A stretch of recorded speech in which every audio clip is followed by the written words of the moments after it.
Hey everyone. So I didn't want to really be a dead horse about this, but I want it to be made very clear on how Newsom and most likely future politicians will get themselves out of a recall or how the politics of California work. Because the more we dig into it, the more we understand, the more effectively we can push back against it as citizens or get ourselves involved with local elections, local office, keep expanding out countywide office, statewide, nationwide, international office. Okay. One of the biggest donors and one of the most, people that benefited the most from Gavin Newsom staying in was Hollywood. There was lots of people from Hollywood that came in and helped bail him out. Now, that goes without saying, most films from Hollywood tend to lean pretty much predominantly to the left. That's where they get their ideas from. TV, movies, streaming. I know TV streaming was the same thing, but whatever. That's predominantly where they lean politically, and then they all also want to warp and make the culture, Western culture, United States culture, just left leaning only and only represented in a bright light through the left lenses. Which is why, honestly, one of the biggest failures of any type of moderate or conservative movement is to create new media that's actually effective and then also in of itself not heavily political, because some have done that. I know Daily Wired's made attempts. There was I think the Tuttle twins also were an example, but a lot of theirs is just so obviously heavy-handed and political. It's the problem of the same side of the two different sides of the same coin. Okay, it's not really going to work. But realistically, someone who could make entertainment that isn't political, but also is culturally accurate and representative of what the United States and what America actually is, and not just this one-sided twisted lens. Anyways, I digress. Let's go into this. Okay, so again, when Newsom was bailed out, like I said, we tied him up with the recall, but unfortunately, we didn't know through the ropes, and everybody else came in and grabbed it from us. So Hollywood, particularly this article right here called Matters, it donated $3.9 million to Gavin Newsom. And I'll go over a little bit specifically about the bill, how it's kind of pushed through, and like how the timing of it kind of is, a little suspicious. So the entertainment industry lobbied for expanded tax credits last year, yes, but legislation never reached the governor's desk. That's correct. This year, and now this is let's go back. This is an old article from 2021. Okay. In 2021, I'm going to change the wording a little bit. Show big executives donated at least $3.9 million, probably more at this point, to help Newsom fight the recall as their lobbyists scored new industry tax breaks. Again, Newsom was back to the corner. We tied him up. They came and tore him out of his bindings, but they leashed him a little bit, or at least they took payment before they helped cut him out. That generosity included a $3 million check in May from Netflix founder Reed Hastings, making him Newsom's biggest individual donor. Now, Reed Hastings, let's go pull him up, is not really new to donating large amounts of money to political candidates he wants to win. As this article states, that Netflix CEO Reed Hastings donated $3 million. Yep, to recall Gavin Newsom. Also, in the past, as it states here, in 2018, Hastings donated $7 million to the California Charter Schools Association's efforts to elect former Los Angeles Mayor Antonio,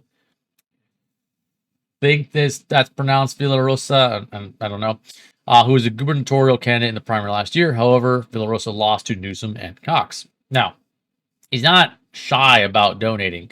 But what's interesting is that this donation was kind of reported upon in this back in 2021, May of 2021. Now, the recall pretty much it was pretty much verified that we had collected 1.6 million signatures. We collected more than that.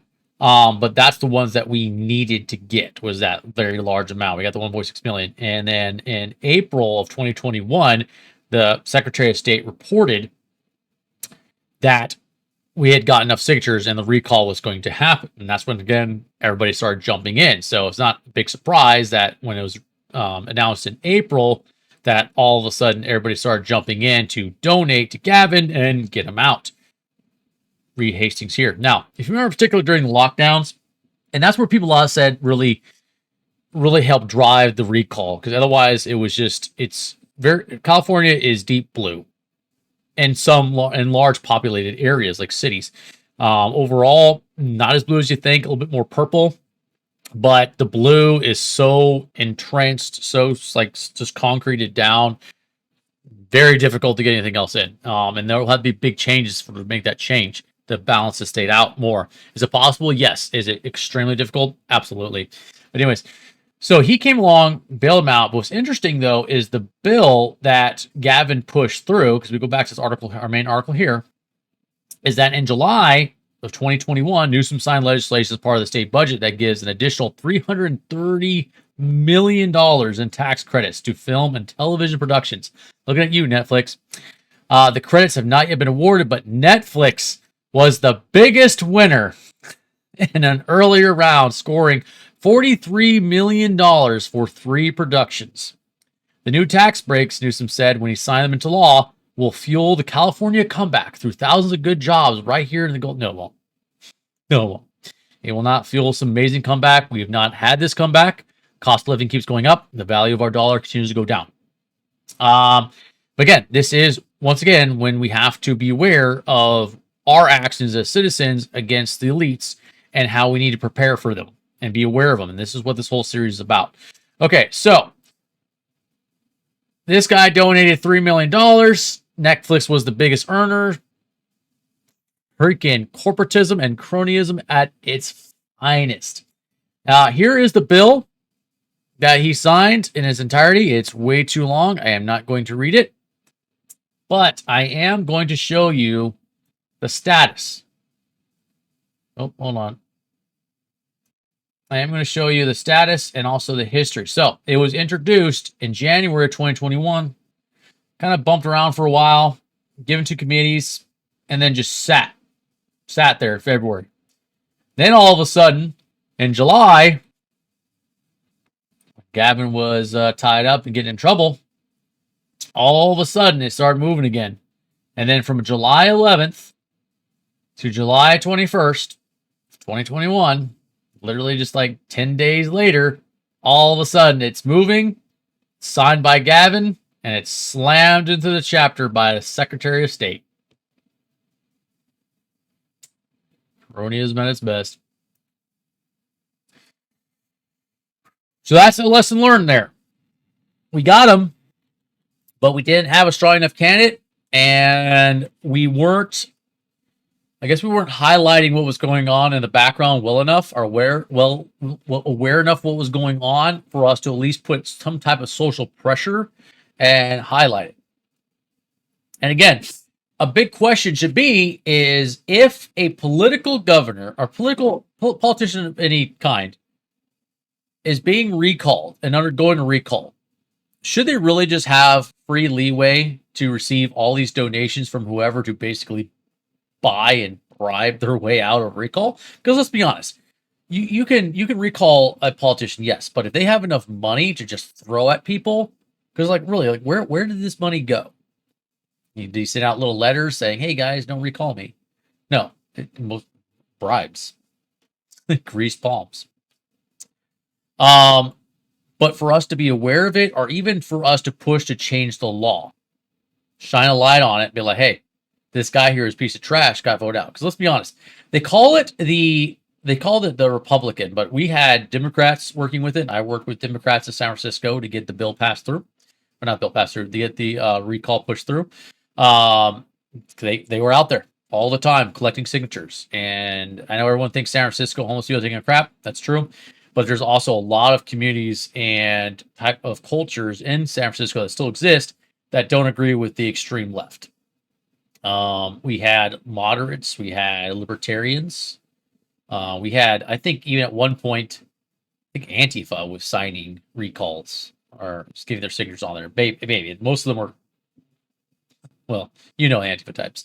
But even they were supporting it. It was all around. But honestly, the political elites of California, the globalist elites of California, had no interest in Gavin going away and wanted the status quo to remain the same. So they moved mountains to keep him stay here. And so it was, and my point was, it never was a Republican recall. It wasn't. It was people pushing up against these insane lockdowns. But people are usually tied up by their political affiliations, vote blue no matter who, or like some people vote red even if it makes you dead. So it's something to be aware of, that we do need to probably change those rules, those laws, that a politician that's getting recalled and getting all those signatures piled up should probably not be getting donations in such large amounts to basically buy their way out. Because if they're getting recalled by the people that hardcore, they shouldn't be getting money from all the elites to dig their way out. Okay. That's why I just want to shine it a little bit more. If you guys looking for information, I'll leave you with this. Again, back in 2021, campaign finance records show that in August, director Steven Spielberg gave the anti-recall campaign $25,000. Wonder why? Disney Studios, oh surprise, surprise, executive Alan Horn and his wife gave $50,000, and Jeffrey Katzenberg, the veteran film producer who recently founded a tech company, tech companies get their goodies, gave 500 grand. A lot of money. A lot of money. All right, let me know what you guys think in the comment section. Stay educated. We'll see you next time.